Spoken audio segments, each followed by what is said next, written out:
So in a previous podcast, we were talking about the importance to recognize some of the great African pro fighters of the 1980s, 90s, and 2000s, especially Jerry Coetzee, who ended up being WBA World Heavyweight Champion.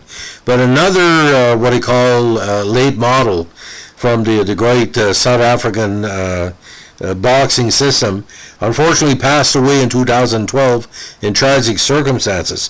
But before the unfortunate series of events, he was a dominant fighter for a number of years and basically created one of the biggest upsets in the heavyweight division back in 2003. So today we're talking about the legacy and the great life in boxing and the great efforts he did in the sport, Corrie Sanders. Now, Cornelius Johannes Corrie Sanders, born January 7, 1966, in Brits, northwest South Africa, was called a sniper. Now, the heavyweight came to major prominence when he won the international prominence, when he won the WBO heavyweight title in 2003 after knocking out Wladimir Klitschko in 2 rounds, which was considered one of the biggest upsets in heavyweight boxing history, comparable to Douglas Tyson back in the day. Now, the Ring magazine named it its upset of the year, but in 2004, having vacated WBO title, he faced Vladimir's brother Vitaly in an unsuccessful valiant challenge for the vacant WBC and Ring heavyweight titles, or the lineal crown. He also held the WBU heavyweight crown from 1997 to 2000. Sanders' other notable achievements, including holding the South African national heavyweight title in 1991, defeating former cruiserweight champions Carlos De Leon and Bobby Chez by first and second round knockout respectively, and losing in a close slugfest fight with future unified and 2-time world heavyweight champion Hasim Rahman. Rahman and Sanders both knocked each other down during the bout, and Sanders was ahead of the judges' scorecards prior to the stoppage. Now, nicknamed the Sniper, he was a rarity in the heavyweights because he was a southpaw with a long reach and was known for carrying formidable knockout power in his left hand. Now, Wladimir Klitschko labeled Sanders the hardest puncher he ever faced in the 2014 interview with Ring, saying, "I've been in boxing for 25 years, and I never fought anybody in this game that punched like Corrie did." Hasim Rahman said of Sanders following the match, "I've never been hit that hard in my life." Now, unfortunately, like I mentioned, he died in the hospital in the early hours of September 23rd, 2012, after being shot during an armed robbery. But we'll get into that a little bit later. Now, total, he had 46 fights, 42 wins, 31 by knockout, with 4 losses. Now, in Brit, South Africa, he was of Afrikaner descent.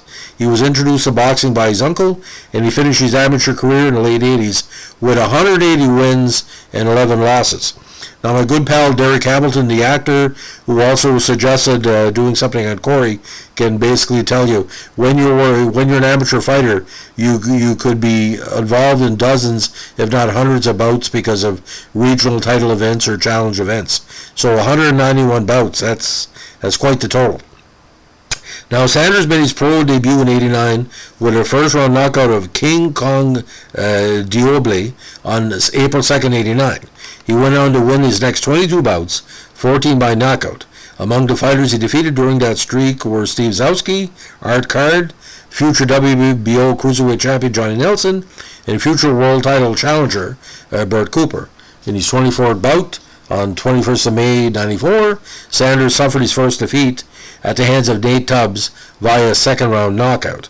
Now, he then fought 12 more times in the next 5 years, including a first-round knockout of Carlos De Leon and a second-round KO over Bobby Chez.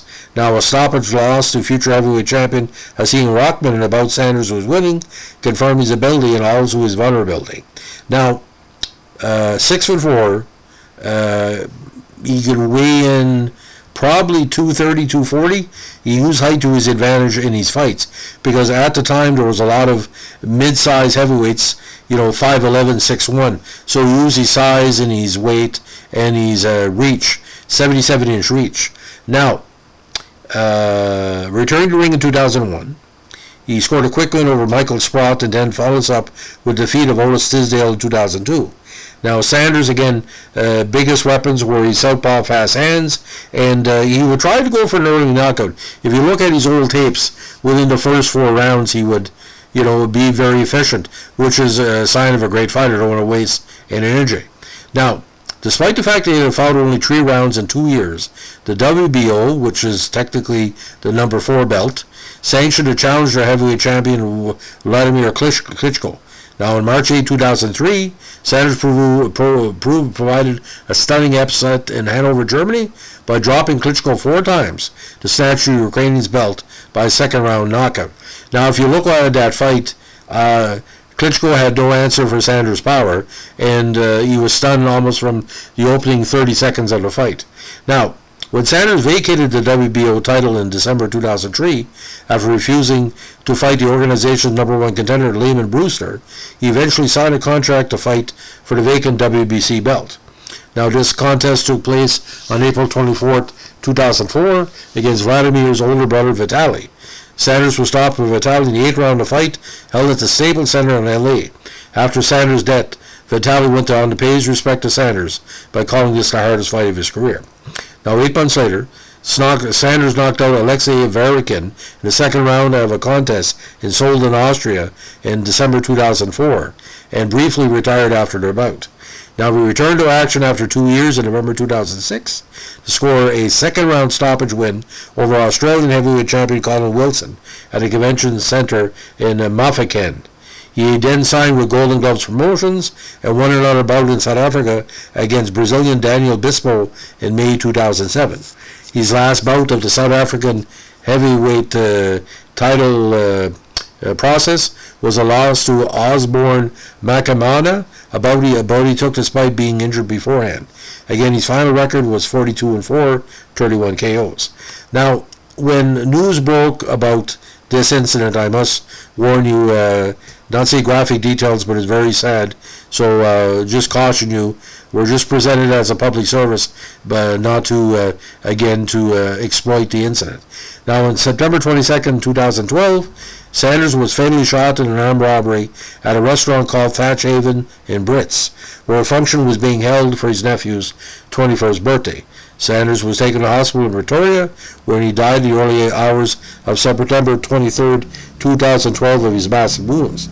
Sanders' widow, Suzette Sanders, said Corrie died a hero, using his body to protect his daughter from oncoming bullets. Sanders had been near the entrance of the restaurant talking to his daughter Marinike and a cousin when 3 robbers entered firing their guns, striking Sanders in the stomach and arm as he moved in front of his daughter to protect her. Sanders was already bleeding from his wounds when he pulled her to the ground and told her to pretend she was dead. Now, on September 27, 2012, following a tip-off, Northwest Police arrested 3 men in Okasi, near Brits, charging them with the murder of Sanders. All 3 were citizens of Zimbabwe. At the first location, 2 suspects were apprehended and police recovered a cell phone, vehicle key, purse, and cash stolen from the robbery. Police then went to a second address, and a 3rd suspect was arrested and recovered a handbag stolen in the robbery. The trial was initially postponed until August 2013 as investigators attempted to locate the gun used in a crime based on the 4th suspect involved. Now, the 4th suspect is currently serving a 30-year sentence in Zimbabwe for killing a police officer. Now, on February 11, 2015, the High Court in Pretoria, led by Judge Ferdy Preller, sentenced Pida Fish, Chris Moyo, and Samuel Mabina, each to 43 years in jail, of which they have to serve 30, on charges of murder, robbery with aggravated circumstances, and unlawful possession of firearms and ammunition. So again, 42-4. Now, some of the fighters he fought moving up. Again, he fought Al Cole, Ross Purity as well, good fighter. Keith Fletcher, very strong.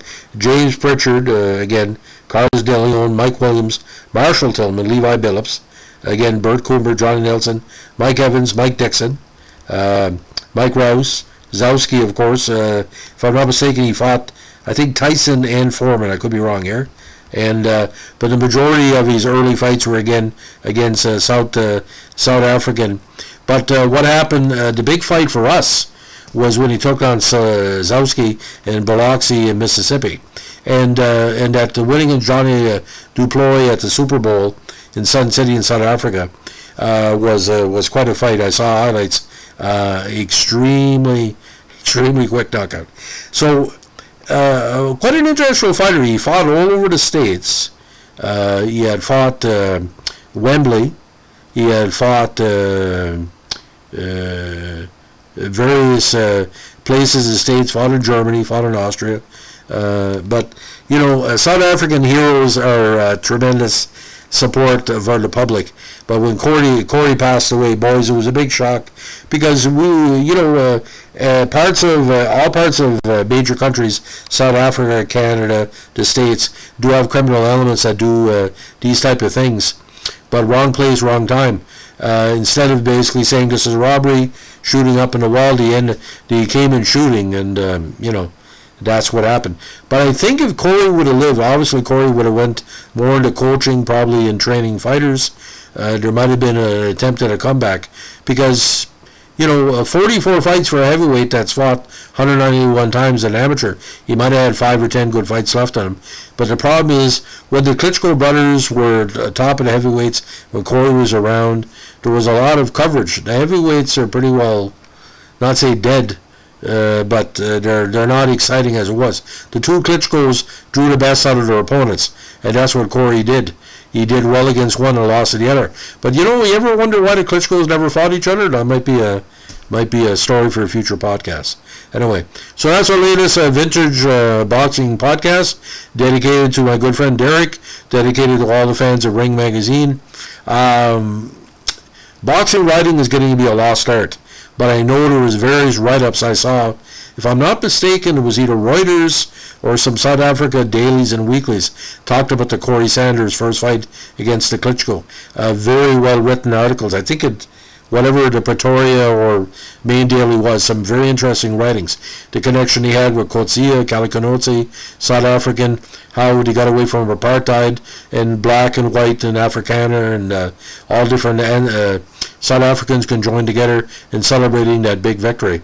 And Corrie impressed a lot of people, because he impressed me, because I saw him when he was young, and I saw him when he was older. But that Klitschko fight, man, and to see the big man, the big Klitschko, go down like that, pretty tremendous.